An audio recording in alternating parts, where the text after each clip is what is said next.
दोस्तों, गरुड़ पुराण में वैतरणी नदी का जिक्र किया है। वैतरणी नदी की यात्रा कैसी होती है, आज हम इसी बारे में बात करेंगे। तो दोस्तों चलिए वीडियो करते हैं शुरू। मित्रों, भगवान गरुड़ ने बताया कि वैतरणी नदी कैसी होती है और इसे कैसे पार किया जाता है।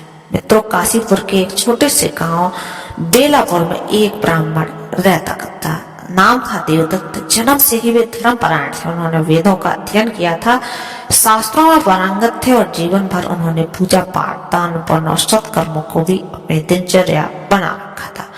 उनका जीवन एक आदर्श ब्राह्मण का जीवन था, शांत, विनम्र और करुणा से भरा हुआ। गांव के लोग उन्हें बताते थे, जब कोई दुखी होता है तो देवदत्त के द्वार पर आ जाता है। वे न केवल धार्मिक सलाह देते हैं बल्कि यथासंभव मदद भी करते हैं। वृद्धावस्था में उनका जीवन पूरी तरह भगवान विष्णु की भक्ति में लीन हो गया। प्रातः काल, सायकाल तुलसी के पौधे के समक्ष दीपक जलाना, विष्णु सहस्रनाम का पाठ करना और रामायण का भी श्रवण उनका जीवन बन गया था। एक दिन जैसे ही सूर्य की पहली किरणें आकाश में फैली, देवदत्त तुलसी के पास दीपक लेकर पहुंचे। उन्होंने नमो भगवते वासुदेव का जाप करते हुए दीपक जलाया और अचानक उनके मुख से नारायण निकला। यह उनका अंतिम उपचार था। कुछ ही क्षणों में उनकी आत्मा शरीर से मुक्त हुई। उनके शरीर से निकलते ही आत्मा ने एक अलौकिक हल्कापन अनुभव किया। चारों ओर एक शांत प्रकाश फैल गया था। आत्मा ने नीचे देखा, उनका निर्जीव शरीर तुलसी के पास पड़ा था और परिवारजन रो रहे थे। पर आत्मा को अब किसी प्रकार का मोह नहीं था। वो अपने कर्म फल की यात्रा पर निकल चुकी थी। जैसे ही आत्मा ऊपर उठी, उसे दो दिव्य पुरुष दिखाई दिए। वे थे यमदूत, परंतु वे भयावह या रौद्र रूप में नहीं थे, जैसे शास्त्रों में पापियों के लिए वर्णित होते हैं। उन यमदूतों के मुख पर गंभीरता के साथ एक दैवीय तेज था। ब्राह्मण श्रेष्ठ उनमें से एक बोला, अब आपको यमलोक की यात्रा करनी है। आप तो भयभीत न हो, यह मार्ग कठिन अवश्य है, पर आपके पुण्य आपको मार्गदर्शन करेंगे। आत्मा ने शांत भाव से सिर हिलाया और यात्रा प्रारंभ हुई। पहला पड़ाव आया वैतरणी नदी। कुछ ही समय में वे एक भयावह नदी के किनारे पहुंचे। काली, गंदी और असहनीय दुर्गंध से भरी हुई यह थी वैतरणी नदी। उसकी लहरें रक्त, मल और मांस के टुकड़ों से भरी हुई थी। नदी में अनेक आत्माएं छटपटा रही थी। कोई डूब रहा था तो कोई पुकार रहा था, कोई अपने कर्मों का पछतावा कर रहा था। देवदत्त ने यह सब देखा। यमदूतों से पूछा, मैंने जीवन भर धर्म का पालन किया, फिर इस गंदे और भयावह स्थान से क्यों गुजरना पड़ा?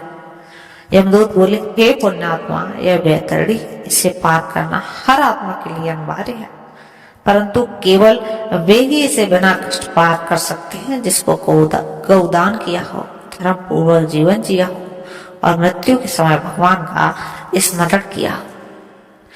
देवदत्त के मन में शांति आई। उन्होंने जीवन में कई बार गौदान किया था। तभी नदी में से एक दिव्य गाय प्रकट हुई।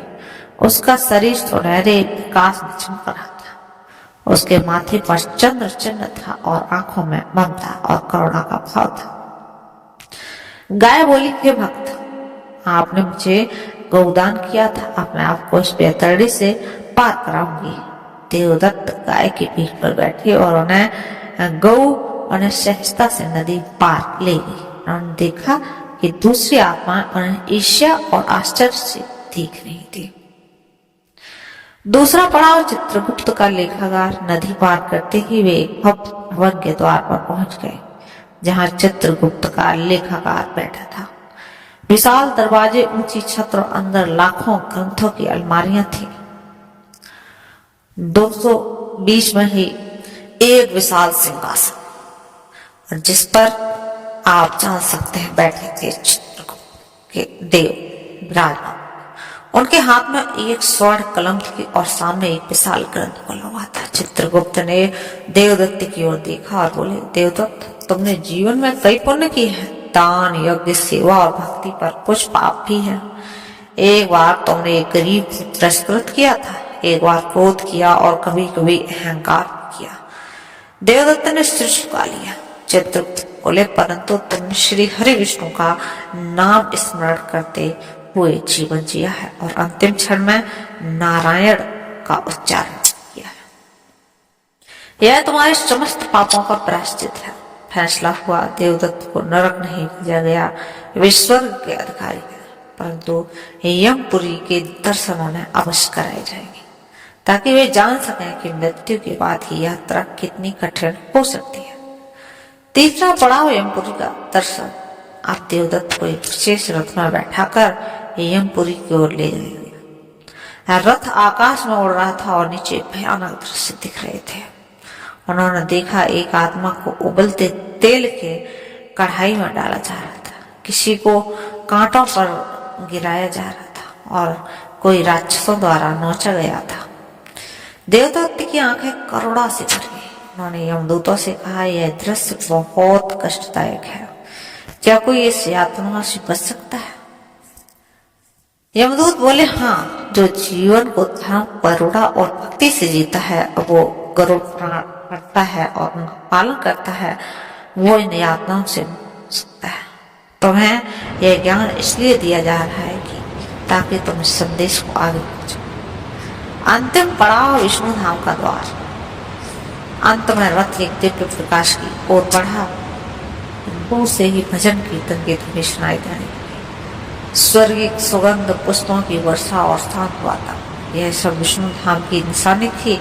एक द्वार पर 2 दिव्य द्वारपाल खड़े थे। ब्राह्मण श्रेष्ठ उनमें से एक बोला, आपका स्वागत है, आप धर्म, दया और भक्ति के मार्ग पर चले। अब आप भगवान विष्णु के धाम प्रवेश पा सकते हैं। देवदत्त ने यमदूतों की ओर देखा और हाथ जोड़कर बोला, हे यमदूतों, मैं चाहता हूँ कि मेरे वंशज और सभी लोग धर्म के मार्ग पर चलें, इस यात्रा का सत्य सब जाने।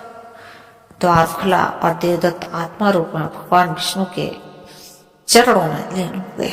मित्रों, गरुड़ पुराण केवल मृत्यु के रहस्यों को प्रकट नहीं करता, बल्कि यह जीवन का भी मार्गदर्शन करता है। यह सिखाता है कि मृत्यु को कोई अंत नहीं, बल्कि एक यात्रा की शुरुआत है। आत्मा का सफर उसके कर्मों की प्रतीक्षा और अंत में मोक्ष की प्राप्ति है। देवदत्त की कथा हमें सिखाती है कि यदि हम जीवन में सच्चे अर्थों से धर्म, करुणा, भक्ति और सेवा का पालन करें तो मृत्यु के बाद का मार्ग भयावह नहीं बल्कि दिव्य हो सकता है।